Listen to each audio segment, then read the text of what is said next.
Magandang araw sa inyong lahat.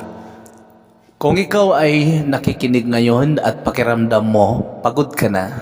Pagod sa problema, pagod sa responsibilidad, pagod sa paulit-ulit na laban ng buhay. Ang mensaheng ito ay para sa iyo. May mga panahon sa buhay natin na parang ang bigat-bigat ng lahat. Parang hindi nauubos ang pagsubok. Parang kahit anong gawin natin, kulang pa rin. At minsan, tahimik nating tinatanong ang Diyos, Lord, naririnig mo pa ba ako? Bakit parang ang hirap? Hanggang kailan ito? Mga kapatid, gusto kong ipaalala sa inyo ngayon, hindi ka nag-iisa.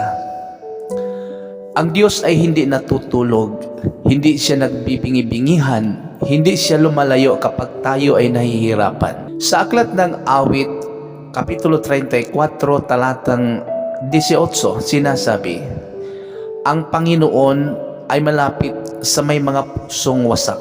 Malapit siya, hindi malayo, hindi nawawala. Kapag wasak ang puso mo, kapag umiiyak ka ng walang nakakaalam, kapag nagpipigil ka ng luha sa harap ng iba, doon siya mas lalong lumalapit. Pero bakit may paghihirap pa rin? Dahil ang pagsubok ay hindi palaging parusa.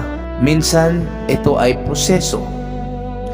Sa Roma, Kapitulo 8, talatang 28, sinasabi, ang lahat ng bagay ay nagkakalakip sa gumagawa para ikabubuti ng mga umiibig sa Diyos. Lahat ng bagay, kasama ang sakit, kasama ang pagkabigo, kasama ang paghihintay. Hindi natin laging naiintindihan ang plano ng Diyos, pero hindi ibig sabihin na wala siyang plano. May mga panahong parang tahimik ang Diyos, pero sa katahimikan, siya ay kumikilos. Isipin mo ang isang binhi. Kapag itinanim ito sa lupa, nababaon ito sa dilim. Parang nawawala. Parang wala ng pag-asa. Pero sa ilalim ng lupa, may nangyayari.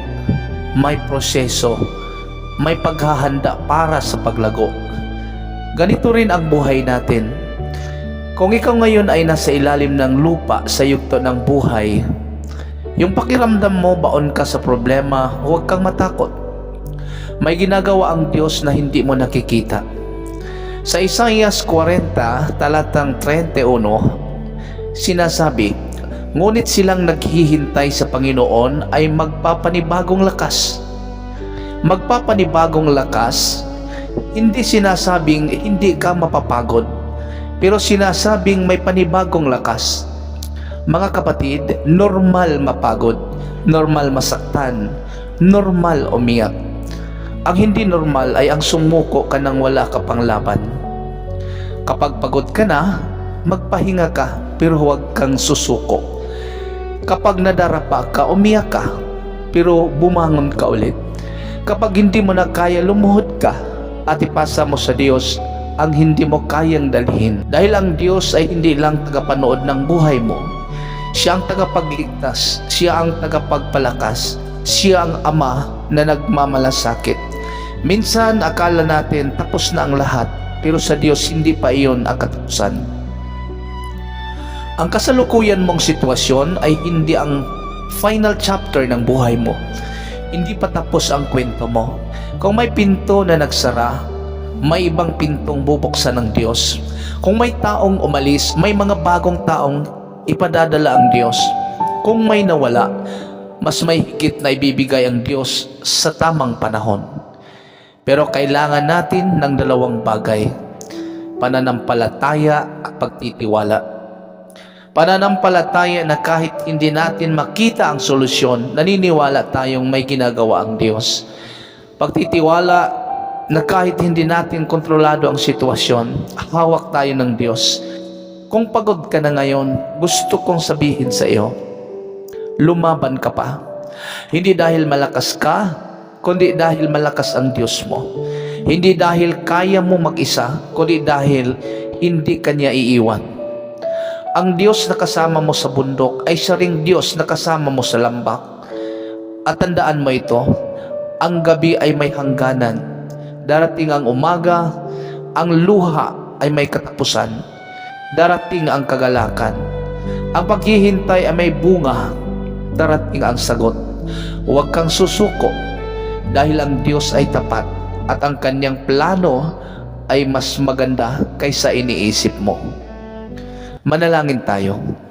Panginoong Diyos, maraming salamat sa iyong presensya sa aming buhay. Salamat na kahit sa panahon ng pagod at pagsubok, hindi mo kami iniwan. Ngayon itataas namin sa iyo ang bawat taong nakikinig na may mabigat na pinagdaanan.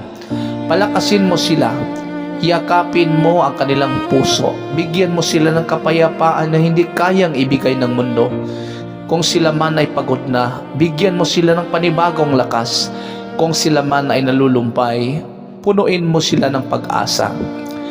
Tulungan mo kaming magtiwala sa iyong plano at hindi namin ito lubos na maunawaan. Ikaw ang aming lakas, ikaw ang aming sandigan, ikaw ang aming pag-asa. Sa pangalan ni Jesus. Amen.